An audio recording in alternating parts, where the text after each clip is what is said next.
A figura histórica que conhecemos como James Monroe veio ao mundo em 28 de abril de 1758, nas terras da família às margens do Ribeirão Monroe, em Westmoreland, uma região da colônia britânica da Virgínia.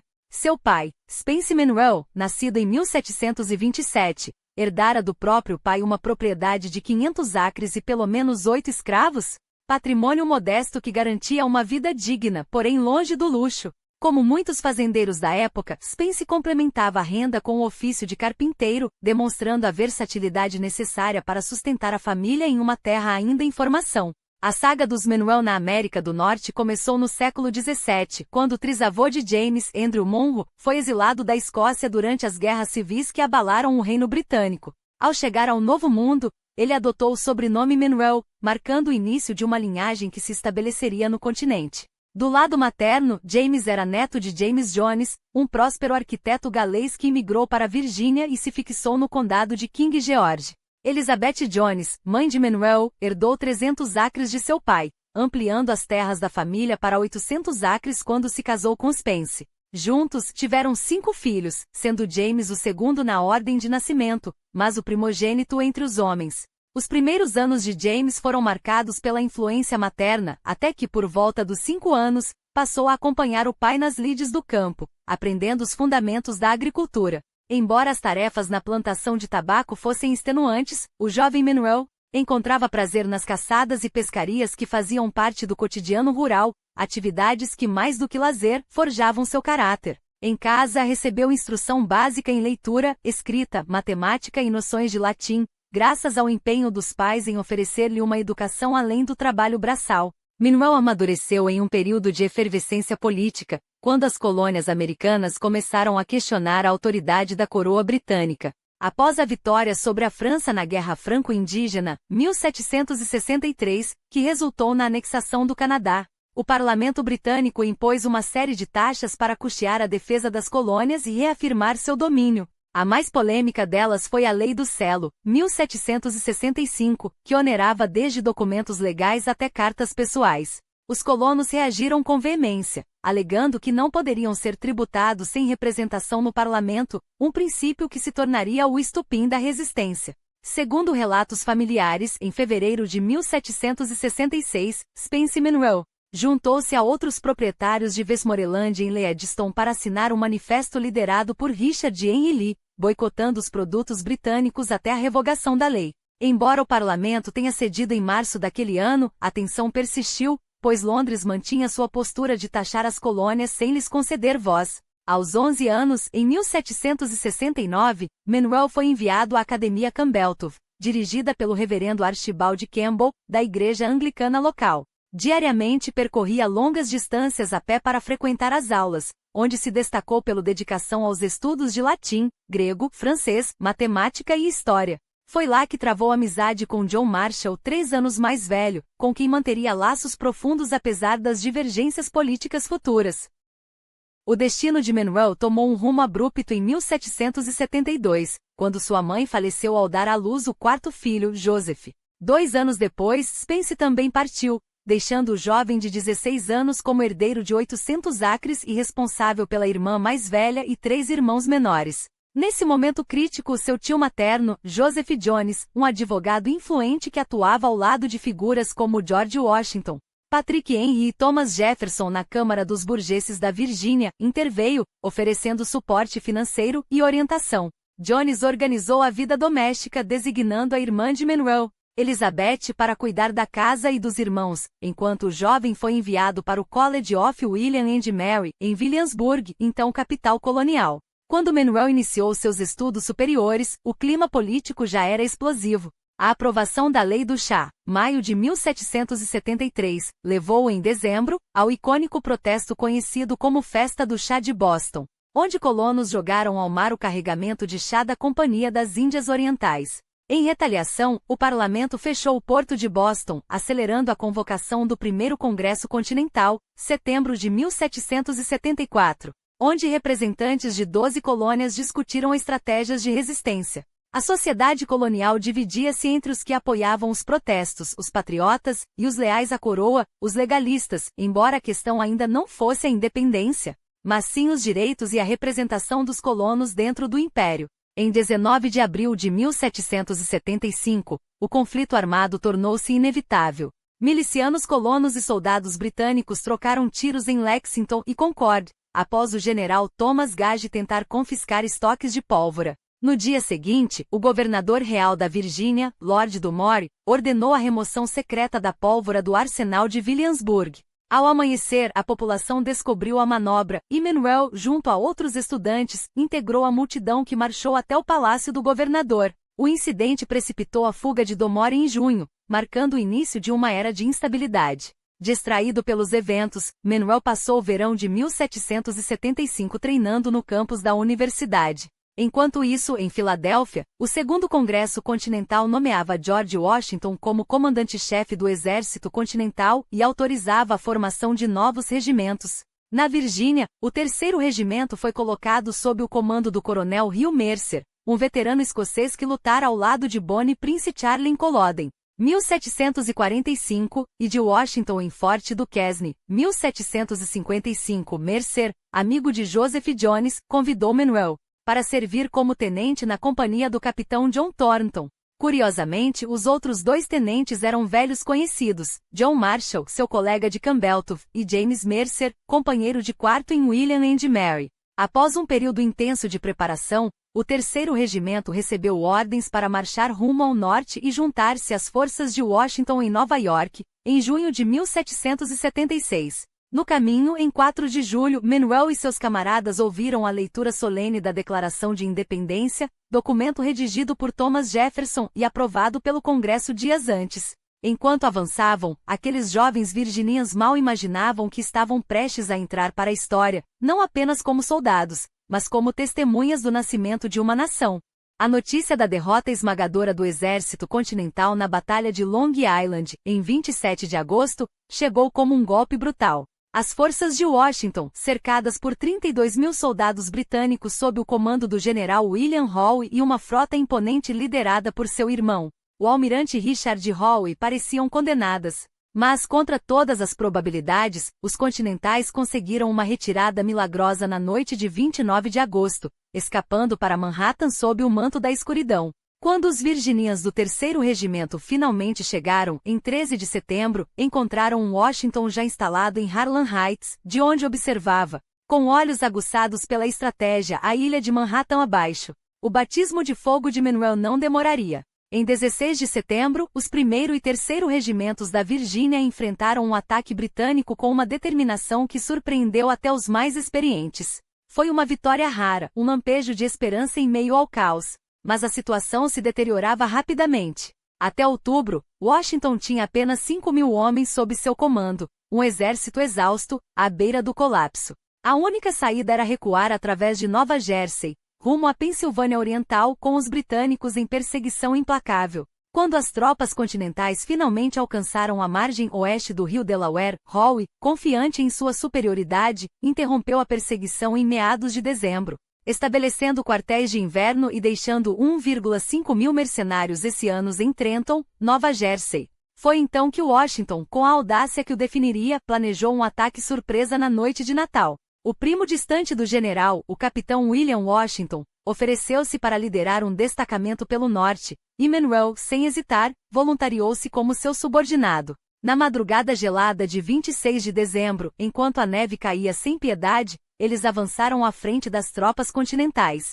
Às 8 horas, o ataque foi lançado. Os hessianos, apesar da disciplina, foram pegos de surpresa, mas rapidamente se reorganizaram. Na confusão do combate, Manuel e Washington lideraram uma carga para tomar 2 peças de artilharia capturadas. Quando Washington foi ferido, Manuel assumiu o comando, até que uma bala de mosquete atravessou seu ombro, cortando uma artéria. Sangrando profusamente, foi levado às pressas ao Dr. John Ricker, um patriota local que, com mãos firmes, estancou a hemorragia enquanto os cirurgiões trabalhavam para salvá-lo. Enquanto isso, do lado de fora, os continentais celebravam uma vitória retumbante. Quase 1.000 hessianos capturados com perdas mínimas. Manuel passou os 3 meses seguintes se recuperando na Pensilvânia Oriental, mas sua coragem em Trenton não passou despercebida. Promovido a capitão, recebeu ordens para recrutar um novo regimento na Virgínia. Porém, ao retornar, encontrou uma realidade desanimadora. poucos se alistavam. Sem comando à altura de seu novo posto, acompanhou seu tio Joseph Jones de volta a Filadélfia, onde o Congresso temia um ataque iminente de Howe.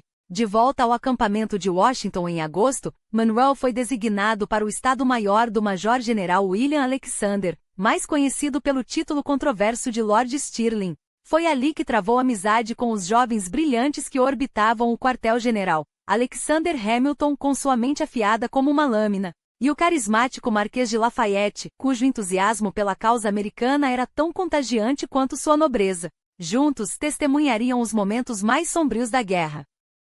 Em 11 de setembro de 1777, Monroe esteve ao lado de Stirling na derrota esmagadora em Brandivine Creek, que abriu as portas de Filadélfia para os britânicos. Menos de um mês depois, em 4 de outubro, viu o cavalo de Stirling ser abatido sob ele na Batalha de Germantov. Enquanto o exército de Washington se arrastava para Valley Forge, onde o inverno e a fome ameaçavam dizimá-los, Monroe foi promovido a major. Foi então que chegou ao acampamento um homem que mudaria o curso da guerra, o barão Friedrich von Seuben, um prussiano rígido que, com disciplina de aço, transformaria aqueles soldados esfarrapados em um exército digno de respeito. A sorte começou a virar em maio de 1778, quando a notícia da aliança com a França chegou como um sopro de esperança. O tratado, selado após a vitória de Horatio Gates sobre Burgoyne em Saratoga, era a prova de que a causa americana ganhava peso no palco mundial. O novo comandante britânico, general Sir Henry Clinton, decidiu abandonar Filadélfia e retornar a Nova York, uma retirada que Washington não deixaria passar impune. Em 28 de junho, em Monmouth, o general Charles Lee, em um erro estratégico custoso, quase comprometeu a vantagem americana. Mas Washington chegou a tempo com Stirling ao seu lado para sustentar a linha continental. Monroe, em uma missão de reconhecimento, descobriu que os britânicos planejavam atacar o flanco direito de Washington, permitindo que o comandante americano antecipasse e repelisse o assalto. Seu desempenho em Monmouth lhe valeu elogios, mas Monroe ansiava por algo mais, um comando próprio. Quando John Lawrence, aide-de-camp de Washington, propôs criar um regimento de escravos libertos para defender a Carolina do Sul, oferecendo-lhes a liberdade em troca do serviço, Monroe pediu a Hamilton uma recomendação. Apesar do endosso do Congresso, as legislaturas da Carolina do Sul e da Geórgia rejeitaram a ideia com veemência. De volta à Virgínia, sem encontrar uma unidade de milícia disposta a segui-lo, Monroe procurou o governador Thomas Jefferson. O encontro marcou o início de uma relação que moldaria seu futuro. Jefferson, impressionado com o jovem oficial, ofereceu-se para ser seu mentor, não apenas nos intricados códigos legais da época, mas também nos princípios filosóficos que sustentavam a lei e a liberdade. Enquanto a Virgínia se preparava para um possível ataque britânico pelo mar, Jefferson transferiu a capital de Williamsburg para Richmond, e Monroe o acompanhou, decidindo vender a fazenda de 500 acres que herdara da família. Em junho, foi enviado pelo governador para estabelecer uma rede de postos de alerta entre Richmond e a Carolina do Norte, antecipando a investida inimiga. Mas a situação no sul era crítica. Horatio Gates, agora no comando, sofreu uma derrota humilhante em Camden em agosto de 1780, abrindo caminho para que Corvallis avançasse sobre a Virgínia. A traição de Benedict Arnold, outrora um herói continental, agora a serviço da coroa, agravou a crise quando suas tropas saquearam Richmond. Washington respondeu enviando Lafayette com uma pequena força para conter o avanço.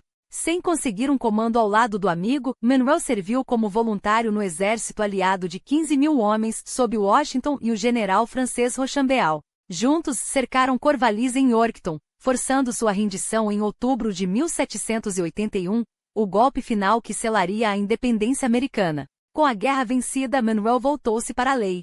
Admitido na Ordem dos Advogados em 1782, foi eleito para a Câmara dos Delegados da Virgínia, onde serviu ao lado de futuras lendas como John Marshall e John Mercer. Em poucos meses, seu talento levou ao Conselho Privado do Estado, e até o fim do ano, ao Congresso da Confederação, o órgão frágil criado pelos artigos da Confederação, que em sua tentativa de evitar a tirania centralizadora da coroa, deixará a nação sem exército permanente, sem marinhas e sem poder de tributação.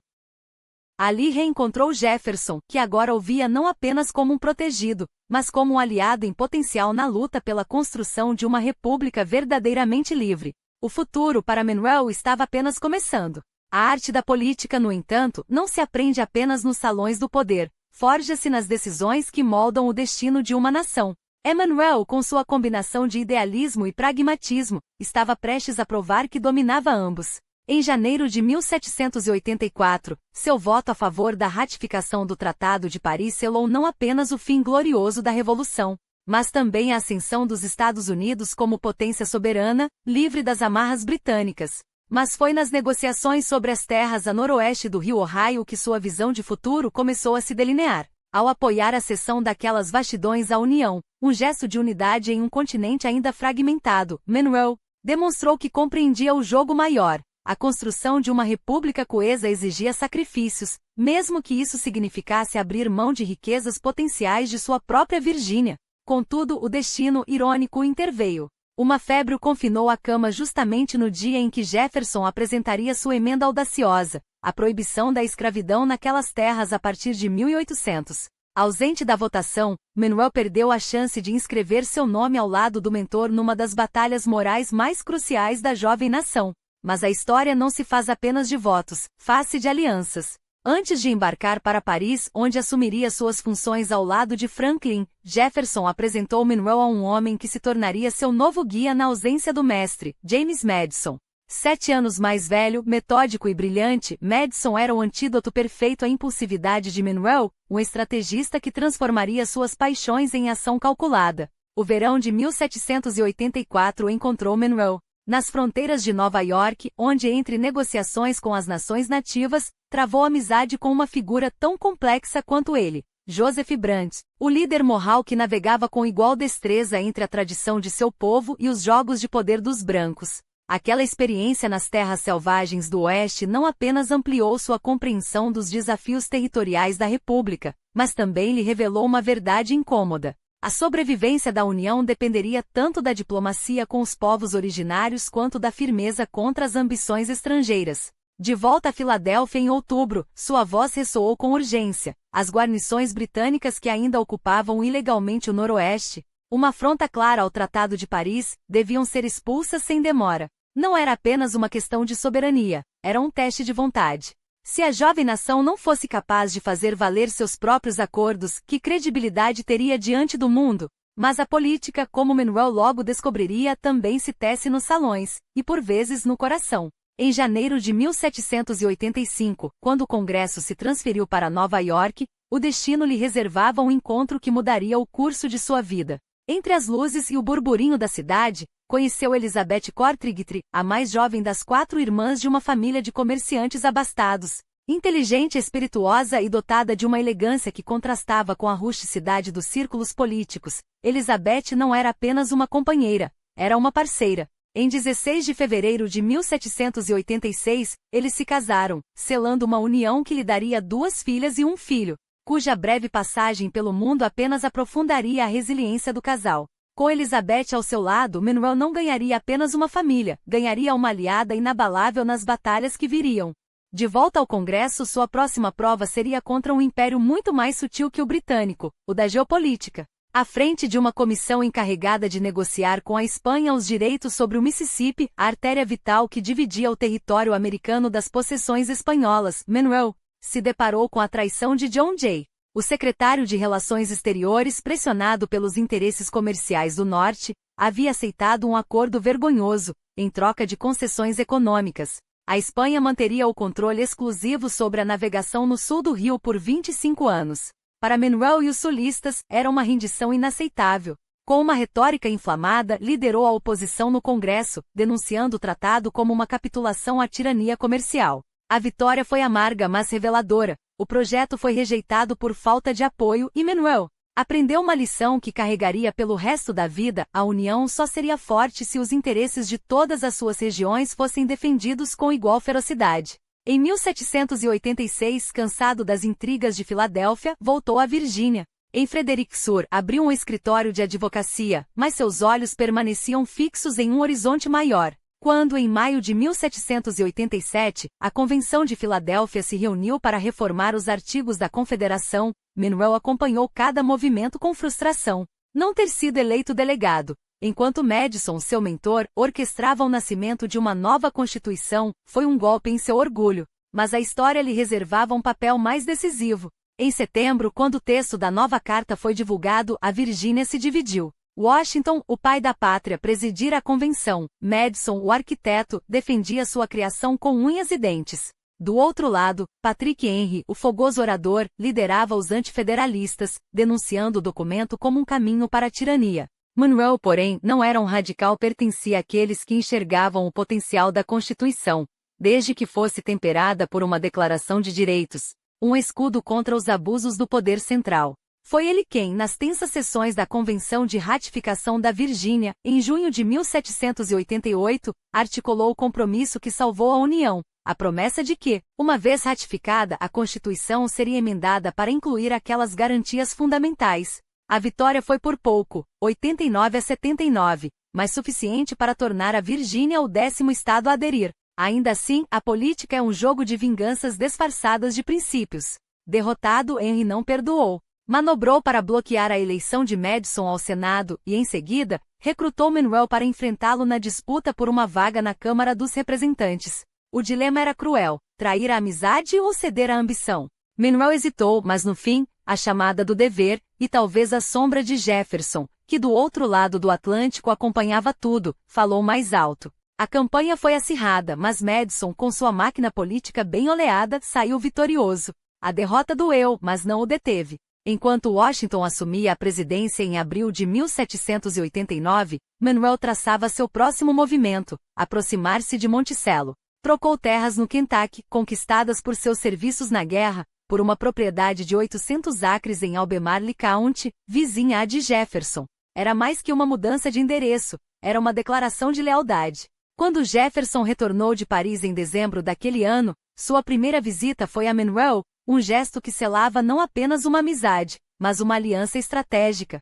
Em novembro de 1790, o destino lhe sorriu novamente. Eleito para o Senado, ocupou a cadeira deixada vaga pela morte de seu primo, William Grayson. Ao prestar juramento diante de John Adams em 6 de dezembro, Monroe sabia que estava entrando num campo minado. A nação, ainda tateando seus primeiros passos, já se dividia entre duas visões irreconciliáveis. De um lado, os federalistas de Alexander Hamilton, que sonhavam com um governo central poderoso inspirado no modelo britânico que haviam combatido; do outro, os republicanos, entre eles Jefferson, Madison e agora Monroe, que viam naquele projeto os germes de um novo despotismo. A batalha pelo Banco Nacional foi o primeiro grande teste. Enquanto Madison liderava a resistência na Câmara, Monroe no Senado foi um dos poucos a votar contra a medida, desafiando não apenas Hamilton, mas o próprio Washington. A disputa extrapolou os corredores do Congresso e invadiu as páginas dos jornais, onde, sob pseudônimos clássicos, os rivais trocavam acusações veladas. Monroe e Madison, como Helvidius e Pacificus, duelavam com Hamilton em uma guerra de palavras que definiria o futuro da República. Mas o confronto mais explosivo ainda estava por vir. Em 1792, uma denúncia abalou os alicerces do governo. Frederic Muhlenberg, ex-presidente da Câmara, acusou Hamilton de desvio de fundos públicos. Junto com Abraham Venable, Monroe foi designado para investigar as alegações. O que descobriram, porém, não era corrupção. Era algo muito mais sórdido. Quando confrontado, Hamilton não negou as acusações. Em vez disso, revelou com uma franqueza que chocou até seus inimigos, que os pagamentos a James Reynolds não tinham relação com especulações financeiras. Eram um caso torpe com Maria Reynolds, esposa de James. Os três homens juraram silenciar o escândalo para sempre, mas enquanto Muhlenberg e Venable aceitaram a explicação, Monroe agiu com uma astúcia que revelaria suas verdadeiras lealdades. Ao devolver os documentos a Hamilton, ele os fez copiar meticulosamente por John Beckley, o escrivão da Câmara e um republicano ferrenho, antes de entregá-los. Alguém, seja Monroe ou Beckley, vazou as informações para Jefferson e Madison. Apesar disso, Hamilton foi absolvido das acusações financeiras, e o caso com Maria Reynolds permaneceu enterrado, até que a história decidisse exumá-lo. Enquanto a nação se distraía com o escândalo abafado, o mundo ardia. Em 1793, a Revolução Francesa, outrora um farol de esperança para os republicanos americanos, mergulhava em um banho de sangue. Em janeiro, a lâmina da guilhotina cortou o pescoço de Luís XVI. Em fevereiro, a Grã-Bretanha declarou guerra à França. Quando a notícia chegou aos Estados Unidos, em abril, Washington emitiu uma proclamação de neutralidade, um ato que, para os federalistas, era prudência, mas para os republicanos, traição. Foi nesse clima inflamado que Edmond Charles Genet, o novo enviado francês, desembarcou em solo americano, recebido por multidões eufóricas que brandiam bandeiras tricolores. Os republicanos, com Jefferson à frente, viam nele um aliado, os federalistas, um perigo. Genet não veio para negociar, veio para provocar. Recrutou marinheiros americanos para atacar navios britânicos, desafiou abertamente a autoridade de Washington e ameaçou apelar diretamente ao povo. Como se a vontade das ruas pudesse sobrepujar a da Casa Branca. Monroe, sempre alinhado a Jefferson, apoiou o francês no início. Mas até mesmo Jefferson, homem de princípios porém pragmático, logo se irritou com a arrogância de Genet. Não importava, Monroe e Madison já haviam inflamado a Virgínia com resoluções que louvavam Washington, mas condenavam sua neutralidade como uma afronta à aliança de 1778 com a França. Acusavam Hamilton, é claro, de querer transformar os Estados Unidos em uma cópia pálida da monarquia britânica. Quando Jefferson renunciou ao cargo de secretário de Estado no final de 1793, vítima do desgaste com Genet e das divisões internas, o palco estava armado para o próximo ato. A Grã-Bretanha, sentindo a fraqueza americana, fechou as Índias Ocidentais ao comércio dos Estados Unidos e passou a sequestrar marinheiros americanos, acusando-os de desertores, a infame prática do impressent. Monroe, agora no Senado, liderou a oposição republicana, clamando por um boicote aos britânicos. Os federalistas, porém, preferiam a diplomacia, enviariam um emissário especial para negociar um tratado. Quando Washington escolheu o chefe de justiça John Jay, Monroe protestou, argumentando que a nomeação corrompia a independência do judiciário. Não adiantou. Jay partiu para Londres. E então, em maio de 1794, uma oportunidade inesperada. O secretário de Estado Edmund Randolph ofereceu a Monroe o posto de ministro na França, substituindo o governador Maurice, um federalista que havia falhado em cativar os revolucionários. Com instruções para manter relações amigáveis, mas sem ceder à neutralidade americana, Monroe embarcou com a família em julho, chegando a Le Havre no dia 31 e a Paris em 2 de agosto. A cidade ainda tremia com a queda de Robespierre, decapitado dias antes em um golpe sangrento. O caos político atrasou sua apresentação oficial, mas em 14 de agosto, diante da Convenção Nacional, Monroe discursou sobre os laços indestrutíveis entre as duas repúblicas. As palavras foram recebidas com entusiasmado, e ele foi finalmente reconhecido como ministro dos Estados Unidos na França. Sua missão, porém, ia além da diplomacia. Entre os americanos presos nas masmorras revolucionárias estava Thomas Paine, o autor de Common Sense, cujo radicalismo o tornará um alvo. Monroe interveio, garantindo sua libertação. Também não esqueceu de Adrienne de Lafayette, esposa do Marquês que após liderar a Revolução de 1789, fora traído por seus próprios compatriotas e agora apodrecia em uma prisão austríaca. Quando os carrascos de Viena ignoraram os apelos baseados no heroísmo de Lafayette na Guerra da Independência, foi Elizabeth Monroe quem tomou a iniciativa, visitou Adrienne na prisão, mobilizando a opinião pública até conseguir sua soltura. Mas enquanto Monroe conquistava Paris, em Washington crescia o descontentamento. Randolph, cada vez mais alinhado aos federalistas, repreendeu-o por se aproximar demais dos franceses. Para Monroe, era um sinal claro. A administração de Washington havia sido sequestrada por Hamilton e seus aliados. Suspeitava, inclusive, que Jay transmitia queixas britânicas sobre ele ao outro lado do Atlântico. Quando Monroe justificou suas ações, argumentando que uma relação mais estreita com a França daria a Jay mais poder de barganha em Londres, Randolph, relutante, autorizou que seguisse adiante. Até que, em novembro de 1794, Jay assinou um tratado com o ministro britânico Lord Grenville. Os termos mantidos em segredo incluíam a retirada das tropas britânicas dos fortes do Noroeste e um acordo comercial, mas nada que resolvesse o impressent no Caribe. Quando o Senado aprovou o Tratado de Jay em junho de 1795 e seu conteúdo vazou, a nação explodiu em fúria. Monroe só soube dos detalhes através dos jornais americanos, em agosto. Indignado por Randolph não tê-lo informado, agora tinha que lidar com um novo secretário de Estado, o federalista Timothy Pickering. Só em dezembro recebeu uma cópia oficial do tratado. O golpe final veio quando o ministro francês Delacroix declarou que o Tratado de Jay anulava a aliança de 1778. Monroe lutou para salvar o que restava das relações franco-americanas, mas era tarde. O gabinete federalista de Washington exigiu seu recall. Em dezembro de 1796, foi substituído por Charles Cotesworth Pinckney, um federalista de linha dura. Humilhado, Monroe voltou à América em março de 1797, justamente quando John Adams assumia a presidência.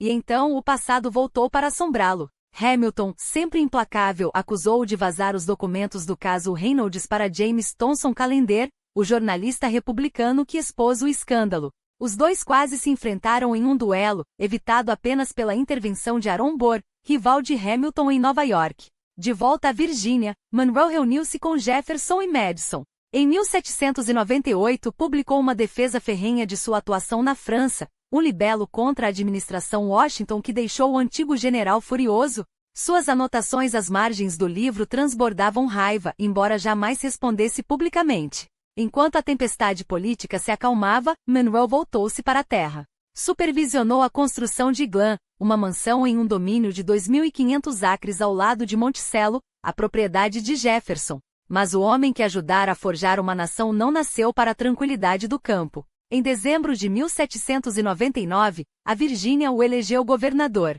Era sua chance de sarar as feridas de um país dividido, ou, quem sabe, de prepará-lo para uma batalha ainda maior. O destino, porém, tinha outros planos. Quando Monroe chegou a Richmond no dia 15 de dezembro de 1799, a Virgínia já chorava a morte de George Washington, o homem com quem um dia rompera, mas cuja sombra ainda se estendia sobre a República. O cargo de governador, que deveria ser seu trampolim, revelou-se uma armadilha de poderes limitados. Comandante da milícia estadual, sim, mas refém de um conselho privado de 8 homens que diluía sua autoridade. Mesmo assim, Monroe agiu. Comprou armas para a milícia, ergueu um arsenal às margens do James River e quando as notícias da revolta de Gabriel chegaram em 30 de agosto de 1800, moveu-se com precisão cirúrgica. Esmagou a rebelião e enforcou os líderes, mas poupou-os demais numa clemência calculada.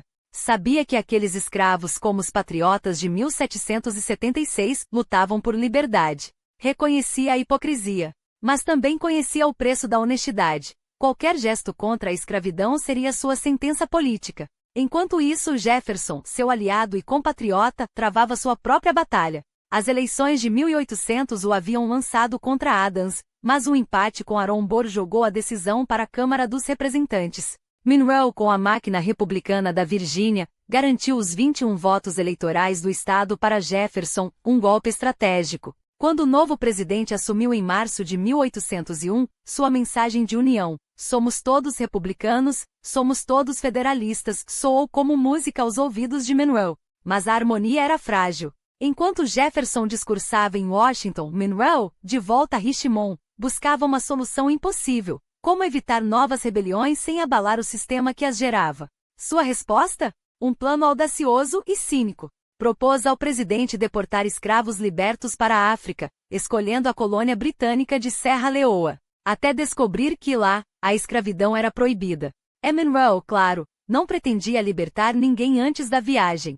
Reeleito em 1801, dedicou-se a obras públicas e escolas, sonhos que esbarraram na mesquinhez da Assembleia e em outra ameaça de revolta escrava. Quando seu terceiro mandato terminou, parecia destinado a voltar à advocacia. Mas em janeiro de 1803, Jefferson o chamou de volta ao Palácio das Intrigas, uma missão em Paris, onde Napoleão, agora no poder, reacendia os pesadelos americanos. A França havia recuperado a Louisiana da Espanha, e o espectro de um império francês às portas dos Estados Unidos aterrorizava Jefferson. A ordem era clara: comprar Nova Orleans. E, se possível, a Flórida.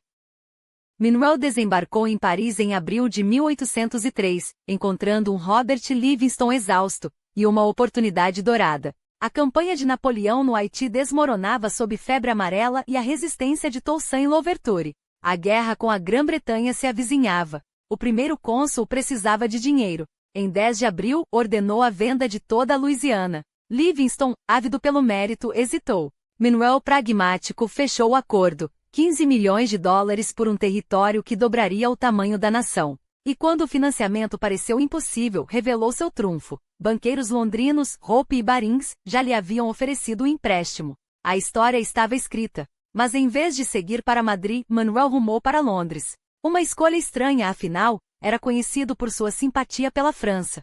Ainda assim, conquistou respeito de Jorge III e do secretário de Relações Exteriores, Lord Avisbury, até perceber que o governo de Addington, à beira do colapso, não tinha estômago para negociações. Quando Pitt, o jovem, reassumiu em 1804, Manuel soube que a partida estava perdida. Partiu para a Espanha, onde Godoy e Cevallos o receberam com sorrisos vazios. A Flórida Ocidental, que os americanos consideravam parte da Louisiana, permanecia intocável. Frustrado, escreveu a Madison propondo tomá-la à força. De volta a Londres em 1805, encontrou um novo secretário, Lord Mulgrave, que o ignorou. Até que a morte de Pitt, em 1806, abriu uma fresta. O governo de Grenville, com Fox à frente das relações exteriores, era sua última chance. O Whig, simpático à causa americana, prometeu um tratado melhor que o de Jay.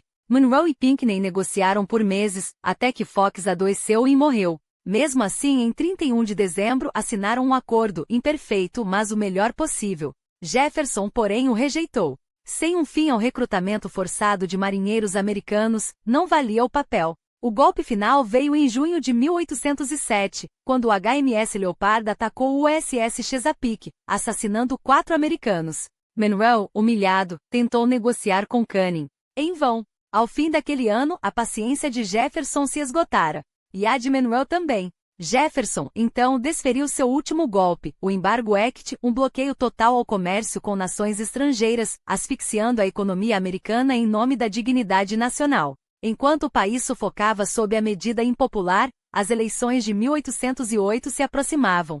Fiel ao exemplo de Washington, Jefferson recuou após 2 mandatos, deixando o caminho livre para Madison, seu discípulo, seu secretário de Estado, seu sucessor natural. Manuel, por sua vez, voltou a Virgínia com o gosto amargo da rejeição. Ao chegar a Washington para reencontrar os antigos aliados, foi recebido com um silêncio eloquente. Nem Jefferson nem Madison tocaram em política, mas o ar gelado falava por si. Estavam descontentes. Manuel, ferido no orgulho, deixou que os Old Republicans, aqueles puristas que ainda maldiziam a compra da Louisiana como um pecado contra a Constituição, o lançassem como candidato à presidência. Para sua surpresa, até os federalistas de Richmond, seus antigos inimigos, lhe estenderam apoio. Mas foi em vão. Madison arrasou nas urnas, levando Virgínia e a nação em novembro de 1808.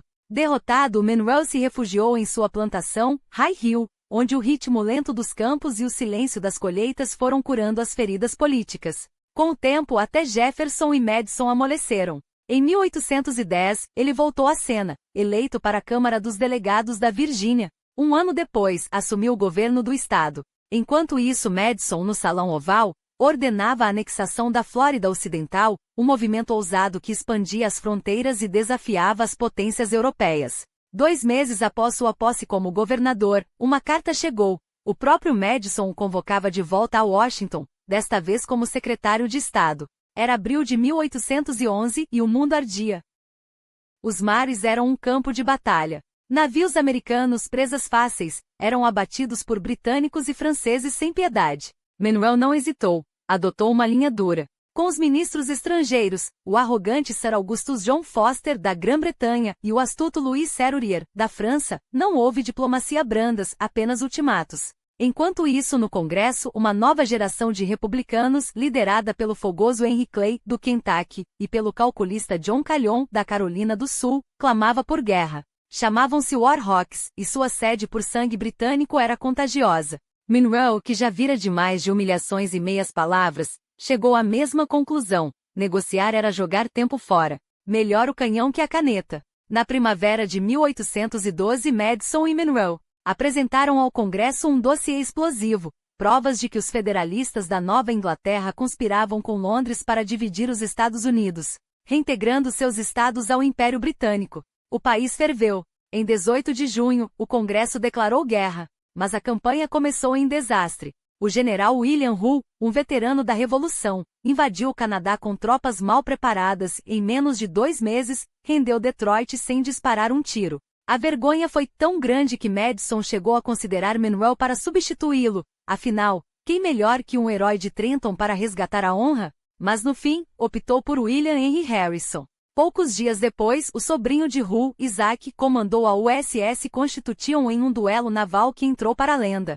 Após suportar uma saraivada de tiros da HMS Guerriere, O navio americano revidou com precisão cirúrgica, reduzindo o inimigo a um casco à deriva em meia hora. A vitória eleitoral de Madison em 1812 foi selada com sangue e glória, mas a guerra estava longe de acabar. Em janeiro de 1813, Madison demitiu o secretário da guerra, William Eustis, e em um gesto de desespero, pediu a Monroe que assumisse o cargo interinamente. Ele não perdeu tempo, inundou o Congresso com planos de recrutamento, exigiu equipamentos decentes para os soldados e tentou estancar a hemorragia de deserções. Os congressistas, porém, se revoltaram contra a ideia de um secretário de Estado acumulando tanto poder. Madison, pressionado, nomeou o general John Armstrong para o posto. Armstrong herdou as reformas de Monroe, e até promoveu jovens promessas como Winfield Scott e Andrew Jackson, mas seu maior defeito era a ambição. Sonhava em liderar tropas no campo de batalha enquanto ocupava um cargo no gabinete. Monroe alertou Madison: era um precedente perigoso. Um homem com exércitos nas mãos e poder em Washington poderia se tornar um tirano. Então, em janeiro de 1813, uma carta de John Quincy Adams chegou de São Petersburgo. O czar Alexandre oferecia mediação na guerra. Madison aceitou e enviou uma delegação de peso, o senador James Bayard, do Delaware, e o secretário do Tesouro, Albert Gallatin, com ordens claras. Sem fim ao recrutamento forçado, não haveria paz. Enquanto isso, a saúde de Madison e do vice-presidente Elbridge Gerry piorava. E em 15 de julho, Monroe recebeu um aviso sinistro. A frota do almirante George Cockburn subia o rio Potomac. Armstrong, confiante, descartou o perigo. Monroe não. Montou uma patrulha de reconhecimento e, ao retornar a Washington, descobriu que os britânicos haviam desistido. O Potomac era raso demais para seus navios. Mas a trégua seria breve. Em setembro, uma vitória naval no Lago Erie e a morte do líder indígena Tecumseh nas mãos de Harrison inflaram o moral americano. Armstrong, porém, falhou novamente. Uma ofensiva para tomar Montreal no inverno de 1813 a 14 terminou em retirada caótica. Na sua ausência, Monroe reassumiu o controle do Departamento de Guerra, e Madison, mais uma vez, viu-se obrigado a tolerar a dupla função do seu secretário de Estado. Até que um relatório do secretário da Marinha, William Jones, acendeu o alerta. Armstrong planejava recrutar 85 mil homens e liderá-los pessoalmente. Monroe viu o risco. Um general ambicioso, à frente de um exército massivo, poderia usar a guerra para derrubar o governo ou lançar-se como ditador. Madison, porém, relutou em demiti-lo. O Congresso, ao menos, rejeitou o plano de conscrição. Em dezembro, uma mensagem de Londres mudou tudo. Lord Castlereagh, o secretário de Relações Exteriores britânico, rejeitou a mediação russa, mas propôs negociações diretas.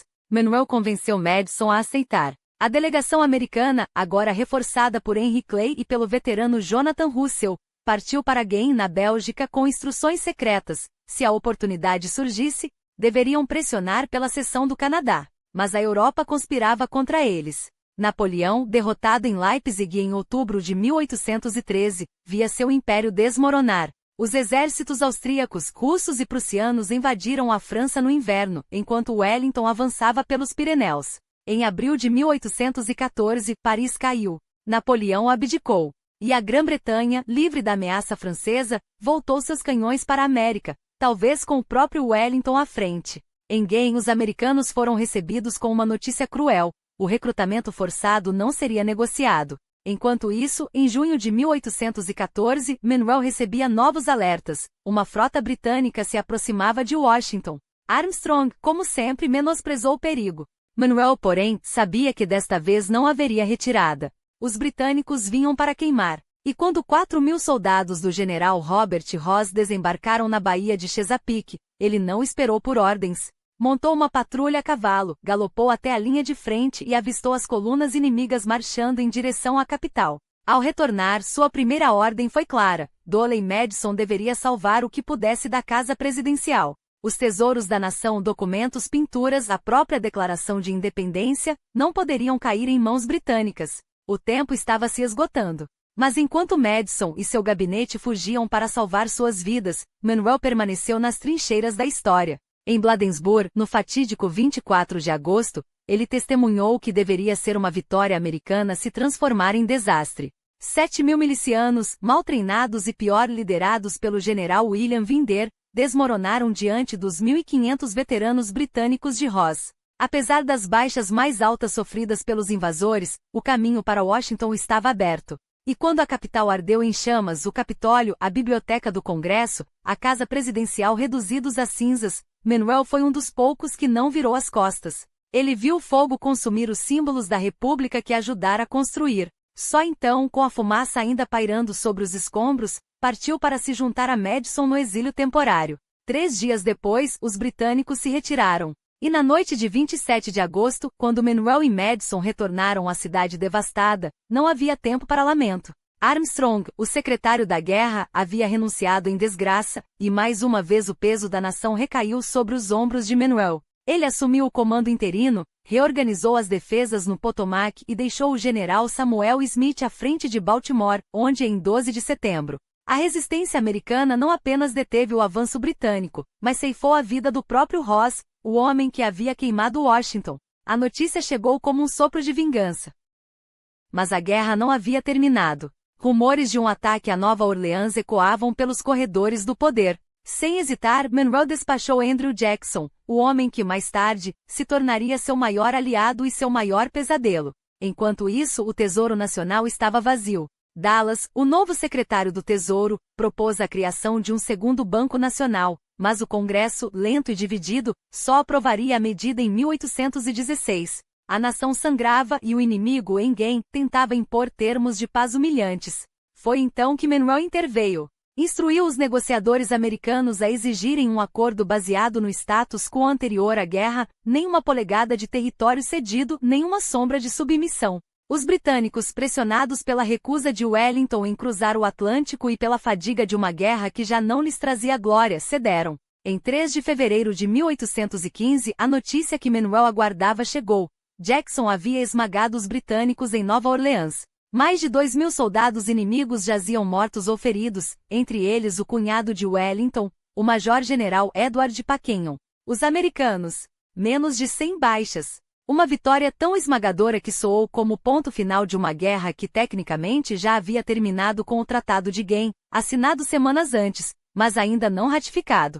Quando a paz foi finalmente confirmada, Manuel entregou o cargo de secretário da guerra em 15 de março e voltou ao Departamento de Estado. Mas seu trabalho estava longe de terminar. Nos 2 anos seguintes, ele consolidou a segurança da nação. Um acordo com os estados barbarescos após a vitória de Decatur sobre a frota argelina pôs fim aos ataques piratas no Mediterrâneo. Enquanto Madison, doente e exausto, se preparava para deixar a presidência, um nome ecoava como o único capaz de guiar os Estados Unidos em sua próxima era, James Manuel. A eleição de 1816 não foi uma competição, foi uma coroação. Os federalistas em frangalhos lançaram Rufus King como candidato, mas o país já havia decidido. Manuel venceu com uma margem esmagadora, e em 4 de março de 1817, aos 59 anos, prestou juramento como o 5º presidente dos Estados Unidos. Em seu discurso de posse não falou em partidos, mas em unidade. Prometeu fortificar as defesas da nação, construir estradas e canais que unissem o país, e fomentar uma indústria que libertasse a América da dependência estrangeira. Quando o juiz John Marshall, seu velho amigo dos tempos de escola, lhe administrou o juramento, não era apenas um homem assumindo o cargo. Era a encarnação de uma nova era. Manuel sabia que para governar, precisaria ser mais do que um presidente. Precisaria ser um pacificador. Manteve William Crawford no Tesouro, trouxe John Calhoun para a guerra e, em um gesto que surpreendeu até seus aliados, nomeou John Quincy Adams como secretário de Estado. O Partido Republicano dominava, mas Manuel não queria um governo de facções, queria uma nação unida. Quando embarcou em uma turnê pelo norte e leste no verão de 1817, não foi como um político, mas como um herói da Revolução. Em cada cidade, das ruínas de Baltimore aos portos federalistas de Nova Inglaterra, foi recebido com euforia. O jornal de Boston proclamou que sua visita marcava o início de uma era de boas sensações, e pela primeira vez em décadas, até os federalistas acreditavam nisso. De volta a Washington em outubro, Manuel e Elizabeth encontraram uma capital ainda em reconstrução. A residência presidencial, antes cinzenta e marcada pela guerra, ganhava uma nova face, suas paredes de arenito foram pintadas de branco. Não por acaso o povo passou a chamá-la de Casa Branca, um símbolo de renascimento. Enquanto supervisionava a reconstrução, Manuel também ergueu os alicerces do futuro. novos edifícios para os departamentos do governo, uma máquina administrativa que finalmente correspondesse à ambição da nação.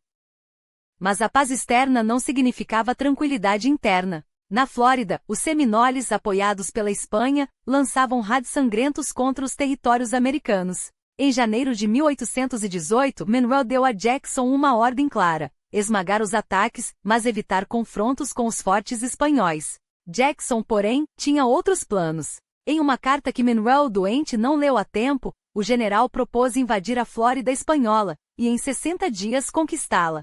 Calhoun, o secretário da guerra, pode ter dado luz verde às ações de Jackson. Mas quando o general tomou Pensacola e executou 2 súditos britânicos capturados ao lado dos Seminoles, o escândalo foi inevitável. O Congresso acusou Monroe de provocar uma guerra com a Espanha. O presidente, furioso, repreendeu Jackson por ultrapassar suas ordens. Enquanto isso, Adams trabalhava nos bastidores. Nas negociações com o enviado espanhol Luís Jones, ele tecia um acordo que mudaria o mapa da América para sempre. Em 22 de fevereiro de 1819, o tratado foi assinado. A Espanha cedia tanto a Flórida Oriental quanto a Ocidental aos Estados Unidos, em troca de uma fronteira clara a oeste do Mississippi e do reconhecimento do controle espanhol sobre o Texas. O Senado aprovou por unanimidade.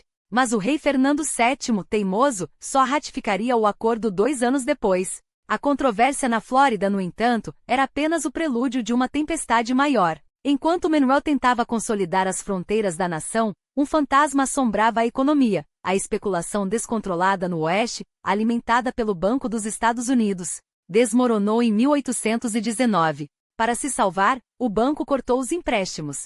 O resultado? Uma enxurrada de produtos europeus baratos inundou o mercado americano, afogando a indústria nascente. Os preços das terras despencaram em 75%. Cidades como Nashville, outrora prósperas, viraram paisagens de desespero. Monroe, com recursos limitados, fez o que sempre fizera: foi ao encontro do problema. Embarcou em uma turnê pelo sul e oeste, testemunhando a devastação em primeira mão. Em Nashville viu fazendeiros arruinados. Em Frankfort prometeu ao povo do Kentucky que trabalharia com o Congresso para reerguer a economia. Sonhava em cruzar o Mississippi e chegar a St. Louis, mas o cansaço físico e político o deteve. Em agosto voltou a Washington, onde a crise o aguardava com toda a sua fúria. O pânico de 1819 não era apenas uma recessão. Era um teste. A jovem república sobreviveria à sua própria ambição? Mas 1819 não seria marcado apenas pela crise econômica. Um incêndio muito mais perigoso se alastrava pelos salões do Congresso, ameaçando consumir a própria unidade da nação: o destino de Missouri. O que começou como um pedido rotineiro de admissão como Estado se transformou na maior crise da presidência de Monroe, um abismo que revelaria as fraturas irreparáveis entre Norte e Sul. Tudo começou em fevereiro, quando o representante James Talmadge, de Nova York, lançou uma bomba sobre a Câmara: emendas para proibir a escravidão em Missouri. O Sul rugiu em protesto. O Norte, dividido, aprovou as emendas por uma margem estreita, apenas para vê-las rejeitadas no Senado. A batalha estava apenas começando. Em março, o congressista John Holmes de Maine apresentou a candidatura de seu estado à União, um movimento estratégico, pois todos sabiam que o equilíbrio entre estados livres e escravistas pendia por um fio. Henry Clay, o astuto presidente da Câmara, não hesitou. Maine só avançaria se Missouri entrasse como estado escravista. O jogo estava lançado. Nos meses seguintes, o Congresso se tornou um ringue onde se debatiam não apenas leis, mas o futuro moral da República. Em dezembro, o Alabama foi admitido como o 22º estado, escravista como seus vizinhos, e aceito pelo Norte sem resistência. Agora, com 11 estados livres e 11 escravistas, o Senado estava perfeitamente dividido. Missouri não era mais uma questão de território, era um teste de sobrevivência para a escravidão nos Estados Unidos. Monroe, um homem de contradições, observava em silêncio. Privadamente desprezava a escravidão, publicamente era um proprietário de escravos. Em ano eleitoral, qualquer palavra contra o sistema o condenaria no Sul. Sua prioridade era clara: admitir Missouri e Maine a qualquer custo. Enquanto Clay tecia uma solução nos bastidores, Monroe pressionou o senador James Barbour a apresentar uma moção vinculando os 2 estados. Em 3 de janeiro de 1820, a Câmara aprovou a admissão de Maine como estado livre. Mas os nortenos, liderados pelo federalista Rufus King, não estavam dispostos a ceder. Foi então que Jesse Thomas, senador por Illinois, propôs o impensável: Missouri entraria como estado escravista. Mas a escravidão seria banida ao norte do paralelo 36 graus 30, uma linha imaginária que cortaria o futuro do país. Quando o apoio de Manuel à proposta vazou, o Sul se revoltou. Virginianos ameaçaram abandoná-lo. O presidente então jogou com a única moeda que lhe restava: o medo. Avisou os sulistas que rejeitar o compromisso poderia eleger um norteno radical aos nortenos. Lembrou que o Sul não hesitaria em romper a união se a escravidão fosse proibida. Em 17 de fevereiro, o Senado aprovou o projeto de Missouri com a emenda Thomas por 24-20, só para ser rejeitado na Câmara. Clay, mestre das manobras, formou um comitê conjunto. Em 1º de março, o Congresso votou 2 vezes. Primeiro para admitir Missouri sem restrições, 90-87 depois, para banir a escravidão ao norte da linha de compromisso, 134-42, no dia seguinte, o Senado ratificou. Monroe, após consultar seu gabinete sobre a constitucionalidade da medida, assinou a lei em 6 de março. O compromisso de Missouri nasceu assim. Maine entrou como estado livre em 15 de março de 1820, Missouri, como escravista, só em 10 de agosto de 1821. Foi a primeira de muitas tréguas entre Norte e Sul, um acordo que adiou a guerra por 4 décadas, mas não apagou a mancha original da nação. Apesar dos pesadelos eleitorais, Monroe foi reeleito em 1820 quase sem oposição, graças ao colapso dos federalistas e à sua imagem de presidente acima das facções. Mas a era dos bons sentimentos era uma farsa. A economia ainda sangrava, o déficit chegava a 7 milhões de dólares, e Crawford anunciou cortes no exército e nas fortificações, justamente as bandeiras que Monroe havia defendido. Pior, o debate sobre Missouri havia rasgado o Partido Republicano ao meio. Os Old Republicans, liderados por Martin Van Buren e apoiados pelo secretário do Tesouro William Crawford, acusavam Monroe de trair os princípios jeffersonianos, adotando o centralismo federalista que tanto combateram. Quando Philip Barbour, um Old Republican, foi eleito presidente da Câmara em 1821, ficou claro que os últimos anos de Monroe seriam uma batalha campal. E então veio a questão que o perseguiria até o fim: a escravidão. A Sociedade Americana de Colonização lhe apresentou um plano ousado: um refúgio na costa oeste da África para escravos libertos por navios americanos que fiscalizavam o tráfico atlântico, proibido desde 1808. Monroe recordou suas cartas com Jefferson sobre o tema décadas antes. Via ali uma saída, não a abolição imediata, mas uma válvula de escape. Porém, como presidente, sabia que não podia comprar terras africanas por decreto. Limitou-se a apoiar a causa e pediu ao Congresso que financiasse a sociedade. Nasceu assim a Libéria e sua capital, Monrovia, batizada em sua homenagem. Mas enquanto sonhava com soluções distantes para a escravidão, Monroe endurecia sua postura em casa. Os nativos americanos, que antes mereciam seu respeito e a promessa de proteção às terras, agora eram um obstáculo. A expansão para o oeste que ele tanto incentivava, empurrava colonos sobre territórios indígenas, gerando sangue e conflito. A saída, decidiu, era a assimilação forçada, escolas, cristianismo, a destruição de suas culturas. Até que no fim de seu mandato passou a defender o que Andrew Jackson executaria com violência: a remoção voluntária, ou não, das tribos para além do Mississippi. E mesmo assim, em meio a crises e contradições, Monroe não abandonou seu grande projeto: a infraestrutura que uniria a nação. Estradas, canais, pontes, eram as veias do progresso. Mas quando o Congresso aprovou a reforma da Cumberland Road, que cortava Pensilvânia, Maryland e Virgínia, ele vetou a lei. Não por falta de visão, mas por princípio. A Constituição, argumentou, não dava ao governo federal esse poder. Em maio de 1822, seu veto veio acompanhado de um desafio: se o povo quisesse obras públicas, que emendasse a Constituição. Era o mesmo Monroe que sonhara com um país conectado, mas que agora se via refém das divisões que ele mesmo ajudara a aprofundar. Era o mesmo Monroe que por anos exigirá do Congresso investimentos em infraestrutura nacional, mas que agora se via obrigado a contornar as próprias limitações constitucionais. Sua proposta era astuta: o governo federal poderia arrecadar os fundos e repassá-los aos estados, que executariam as obras. Uma manobra para contornar o impasse jurídico sem ferir a Carta Magna. Ele acreditava que ao menos essa alternativa acenderia um debate nacional sobre a necessidade de modernização. Mas o Congresso, indiferente, encerrou a sessão sem sequer votar a medida. Em 1824, quando o Supremo Tribunal, sob a batuta do juiz John Marshall, finalmente reconheceu no caso de Bons v. Ogden que o Congresso tinha autoridade para regular o comércio interestadual, incluindo navegação. A decisão chegou tarde demais para Monroe. Seu mandato já se esvaía e, com ele, a chance de ver seu plano de um país unido por estradas e canais se concretizar. Enquanto sua influência doméstica minguava, os ventos da história sopravam com força em outro continente.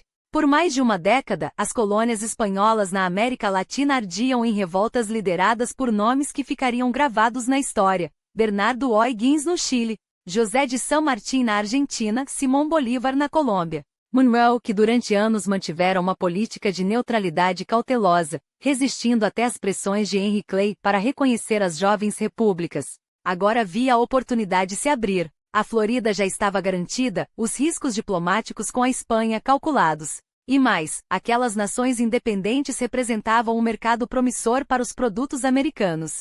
Na primavera de 1822, ele anunciou ao Congresso que os Estados Unidos reconheceriam oficialmente Argentina, Chile, Colômbia e Peru. Em 19 de junho, ao receber o diplomata colombiano Manuel Torres na Casa Branca, Monroe selava não apenas um ato de diplomacia, mas um sinal de que a América do Norte e a do Sul estavam destinadas a caminhar juntas. No entanto, uma sombra pairava sobre aquele otimismo.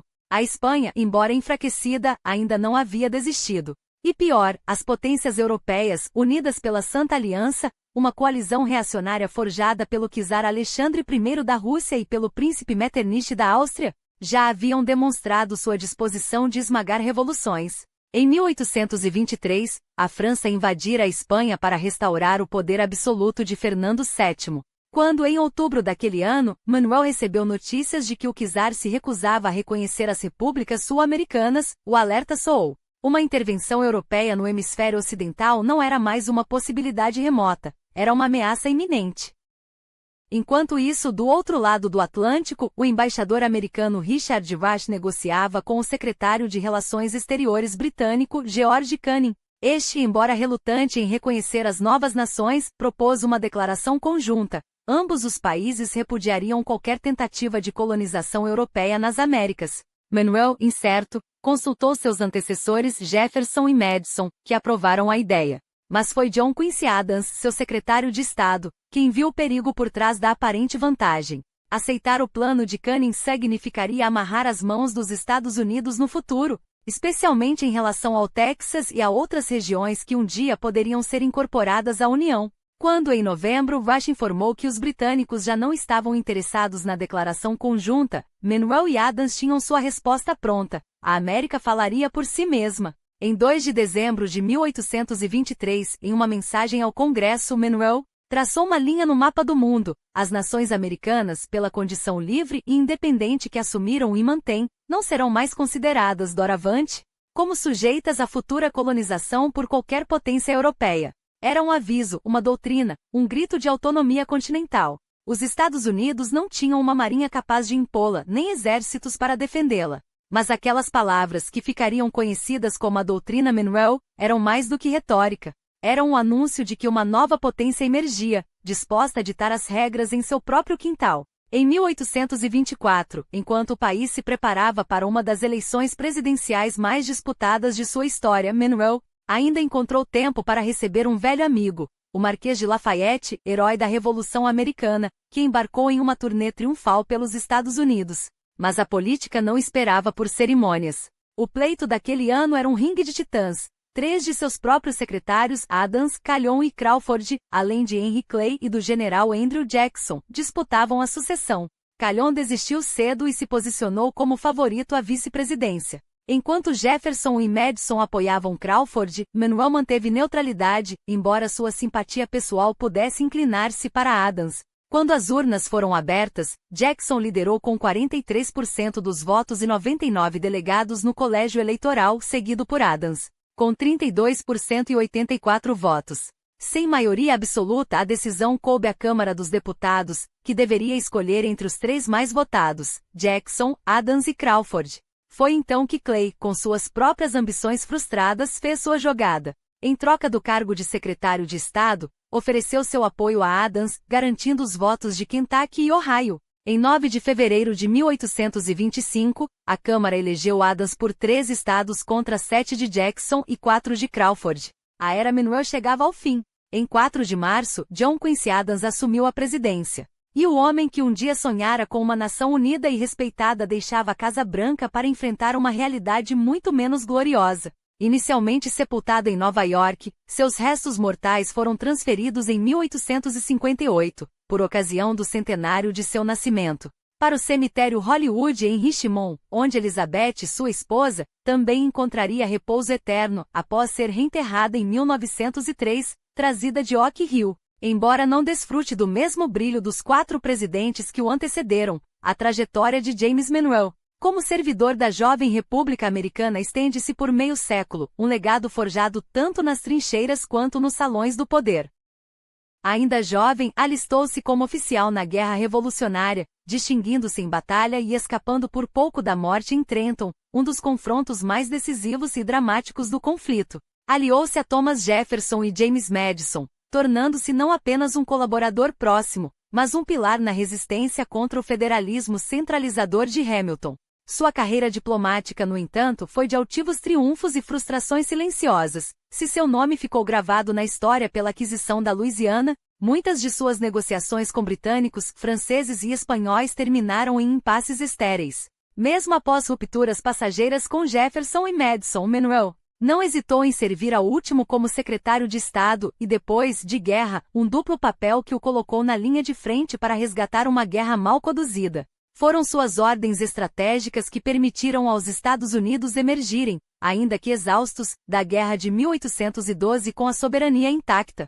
Já como presidente, esbarrou nos limites de seu cargo. A crise econômica que assolava o país e a resistência do Congresso às suas propostas de modernização, desde a defesa nacional até a expansão de estradas e canais, revelaram quão frágil era o poder executivo diante de uma nação ainda em construção. Seu verdadeiro legado, porém, residiu além das fronteiras. Com mão firme, arrebatou a Flórida das garras da Espanha e, acima de tudo, formulou a doutrina que levaria seu nome, o manifesto que redefiniu o lugar da América no concerto das nações. Por um breve momento, Manuel presidiu uma era de concórdia política, a última respiração da unidade que remanescia desde Washington. Mas essa harmonia era ilusória. Sob a superfície, a questão que dilaceraria o país já fervilhava: a escravidão. Assim como Jefferson e Madison antes dele, Manuel reconhecia a monstruosidade da instituição. No entanto, seus interesses pessoais como proprietário de escravos e suas ambições políticas o impediram de abraçar a emancipação. Sua solução? Apoiar a Sociedade Americana de Colonização, um projeto que, em teoria, extinguiria a escravidão mediante a deportação de negros livres para a Libéria, uma proposta tão irreal quanto injusta. O mesmo pode ser dito de sua política indigenista, que oscilava entre assimilar tribos à força ou expulsá-las de suas terras ancestrais. Então, como julgar James Monroe? Foi ele o hábil conciliador que, após décadas de divisões entre hamiltonianos e jeffersonianos, teceu os últimos fios de uma unidade nacional? Ou sua diplomacia branda apenas adiou o inevitável, alimentando fraturas que explodiriam em violência décadas depois? A história não oferece respostas fáceis, mas convida você a refletir. Deixe sua opinião nos comentários. E enquanto isso, agradecemos por acompanhar esta jornada pelo passado que ainda ecoa em nosso presente.